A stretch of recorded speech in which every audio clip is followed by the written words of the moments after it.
So flashback is the word of the day. And so just to remind you, foreshadow is about the future. And flashbacks, the difference is flashbacks are about the past. Izzy, I'm so sorry. I love that you're reading, but yeah. So remember, file, make a copy. Okay, so foreshadow, future, flashback, past. So think about flashbacks as basically a scene set in a time earlier than the main story. Dexter, remember, I'm behind you. I can see everybody what you're doing, so make sure the only thing on your screen is vocab. Thank you. So again, flashbacks are a scene set in a time earlier than the main story. So, if you look in the non-examples box, there's lots, like most movies, most stories have flashbacks. Like in Harry Potter #2, which is the one with the giant snake, it's called Harry Potter and the Chamber of Secrets. There's so many important flashbacks in that story because before Harry Potter was at Hogwarts, 50 years before him, Voldemort was also a student at Hogwarts, and Voldemort did all this stuff back in his day that's affecting Harry in his future. So, or his present, I should say. So those flashbacks like help fill in a bunch of really important background knowledge, which is what the second sentence is. That flashbacks can be a cool, interesting way of helping the reader get some background knowledge. Because it would be pretty boring if in that book they were just like, hey, Voldemort was kind of a jerk and did all these bad things when he was at Hogwarts, and that's why Harry is having a really bad school year. That's not anywhere near as interesting. It almost becomes like a little story within a story. That's what flashbacks are. They're a story within a story. So I also always like talking about, like, how many of you have ever read the book Holes or seen the movie Holes? It's so good, right? I love that one. And if you've never, it's one of the rare instances where I think the book and the movie are equally good, but in different ways. I don't think that happens very often. But in Holes, you've got the main story of Stanley Yelnats, and he gets in trouble and he goes to Camp Green Lake. Right? And then you've got a bunch of flashbacks. Like if this is a timeline, you've got flashbacks that create a second story within the main story. It's a story within a story of his no good, dirty, rotten, pig stealing great-great-grandfather. Right? Then that's not all. There's so many more flashbacks. Like we've got Stanley's timeline, and then we've got his no good, dirty, rotten, pig stealing great-great-grandfather. Then we've got Kissin' Kate Barlow, that we see that whole, she's an outlaw in the Wild West, right? And she has all this stuff that's going on with her in her story that's affecting Stanley in his story. So it's 3 stories in one. And one of the cool things I love about that book and that movie, that you've got these 3 different timelines, but by the end, you see how they all start coming together, so that by the end, you see how they match up and why they all, like why we needed the flashbacks. Because they helped make sense of what was happening in the present, and they gave us really important background knowledge, and they did it in a cool way. Because, again, it wouldn't have been anywhere near as interesting to just be like, hey, Kissin' Kate Barlow hid some treasure. That's what they're digging for, right? That's nowhere near as cool as, like, actually living her story with her.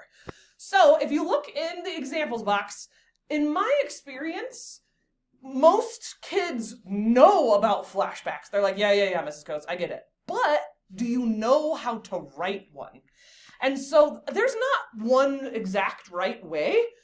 Sometimes it's called a prologue, which is kind of like the story before the story. You could literally also just say, she flashed back to when, and then you tell the little story. And that works too. But my favorite one is #3 on the examples, which I know is weird. So pretend you're writing a story, and it's like blah, blah, blah, blah, blah, and then you're ready for the flashback. So see this little triple star thing right here? Those are called asterisks. They're above your 8 key. And when you put a triple asterisk in the middle of a page like this, it tells the reader, hey, reader, I'm about to totally do something different. And it could be a flashback. Sometimes I also do this triple asterisk thing when I just want to skip ahead in the future because I'm kind of bored with what I'm writing right then.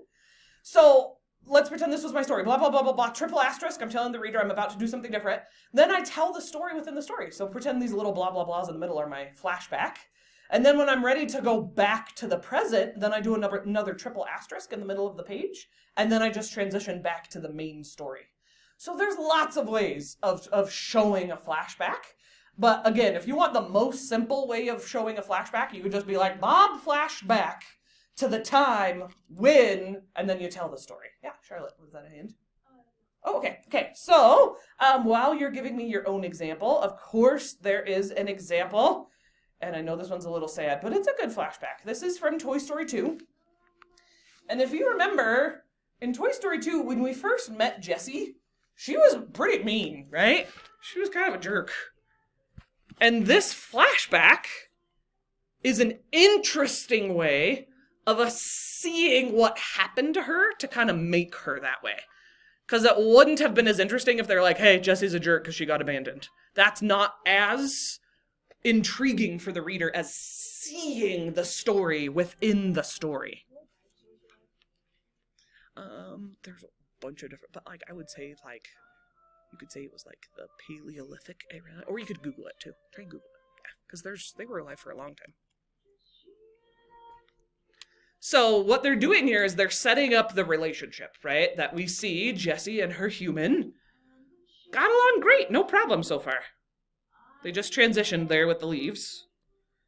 Now keep in mind, right, this is really easy to show in a movie, but if you were writing this in creative writing, you would just be describing it with words instead. So this is where it starts going wrong, that Jessie has obviously fallen under the bed accidentally. And her human is turning into a teenager. No, anything but that. Not a teenager. And we're seeing how much time is passing here. I always love this part because they're trying to show how long Jessie has been under the bed with all the stuff. But don't you think if there was that much stuff under the bed, she would have found Jessie earlier? But anyways, I just think that just is a kind of a illogical problem. But okay, that's besides the point. Okay, so now, yay, we have hope. The music just got a little bit happier. So sometimes you have foreshadowing that happens during a flashback, which is also really cool. Lots of our vocab words work together like that, right? Like, I could hook you with foreshadowing, right? Sometimes they work together like that. Be thinking about your you try box, guys. Turn it in when you're done. So this is meant to help us remember, oh, this is the hill where they used to have all those good times and all those happy memories. But here's where it goes wrong. And remember, the whole point of this flashback is helping us understand there's a reason that Jessie is not a very nice character.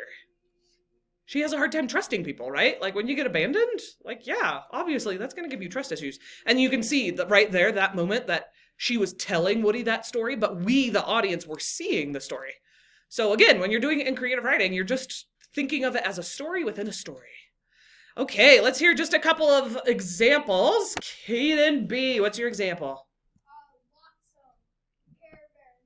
Exactly. Another Toy Story flashback. And for real, guys, most stories have flashbacks because they're such a more interesting way of showing background knowledge. Charlotte, what was yours?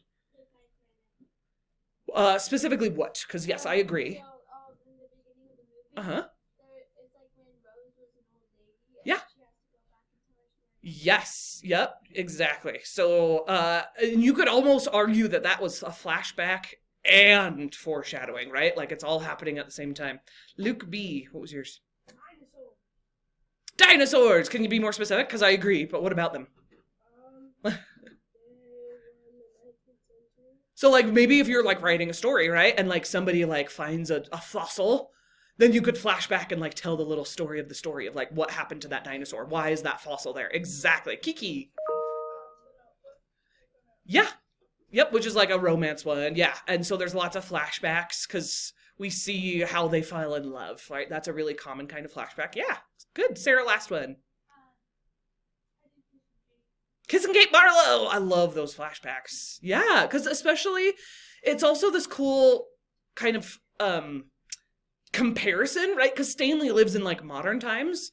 And when we see the flashbacks of like living in the Wild West, that's another cool thing that happens with those flashbacks too. Yeah. Okay, so we are done.